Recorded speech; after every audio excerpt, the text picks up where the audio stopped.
Дастан, Америка. Туғандар, мынаке кече перекупщиктер боюнча Дубай, Кореяда машина алып келеткан жигиттер бетин ачып койду да, маскаларын чечип алды, эркекче да.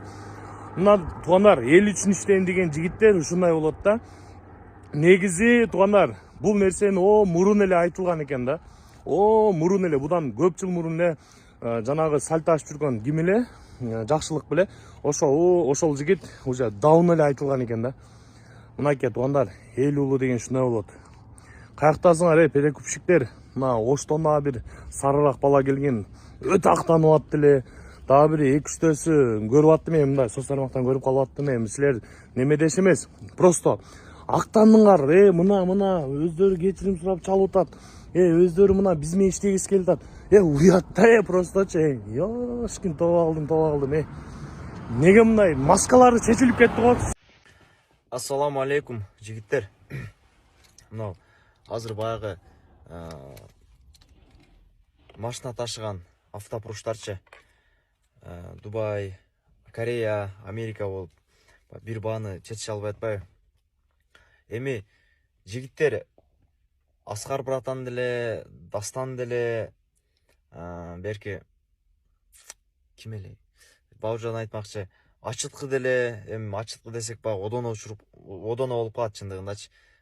Кыргыздын балдары да.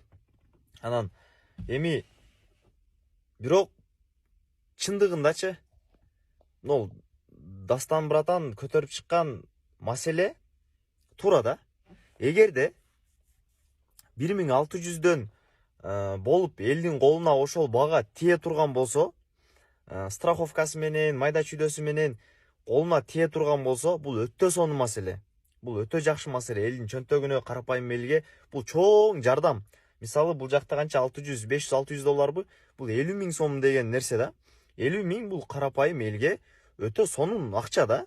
Чоң акча.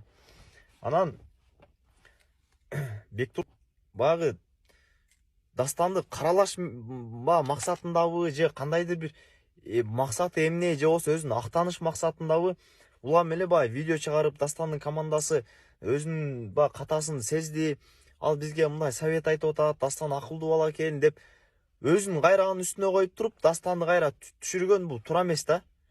Ал Бектур баягы анын оюн эл түшүндү ужечи. Анан Аскар кече барып видео тартып, элге баягы прямой эфир менен кирип, неме өтүп атканда, ал жерде машиналардын баягы коопсуздугу, же болбосо келип Кудай сактасын, өрттөнүп кетеби, порттон чөгүп кетеби, же эмне болот, башка нерсе, машина алып келип, трал менен алып келип, бияка жүктөп, груз кылып, ал биздин мойнубузда, ал дагы акча деп атпайбы? Дастан жок, мен НДСти алып элге берем депчи. Эгерде ошол Дастан айткандай болуп элдин колуна жетсе, бул өтө чоң иш да. Анан эми Дастан, сен салган машиналарың элге келе элек, сен биринчи машинаны сал депчи. Азыр баягы прямой эфирден, TikTok, Instagramдан күндө эле көрүп атпайбызбы? Эгерде ошол Дастан айткандай болуп келип элдин колуна тие турган болсо, мисалы Дастанга действительно бакай калпак эмес, Кыргызстанга чакырып туруп ат мингизсек дагы болот да. Себеби канча бир миллиондогон адам, 100 000 деген адам заказ берет машиначы. Действительно, мисалы Америкадан бир аз күтүп койсоң арзан келет экен. Кече баягы эфирден көрүп калдым. Заказ берген бала өзү кирди эфиргечи. 2,5-2 айда Грузияга келиптир. Эми Грузиядан бул жака 2 ай, 2 жума дегенде колго тиет деп айтып атышат. Ошол машиналар келсин, Дастандын салган машиналары Кыргызстанга келип, элдин колуна чыгып видеолорун көрөлү. Эгерде ошол нерсе чын болуп кала турган болсо, анда Дастанга чындыгындачы чакырып туруп, бакай калпакты кийгизип, сыйлап койсок дагы жарашат да. Эгер андай болбой кала турган болсо, анда башка иш.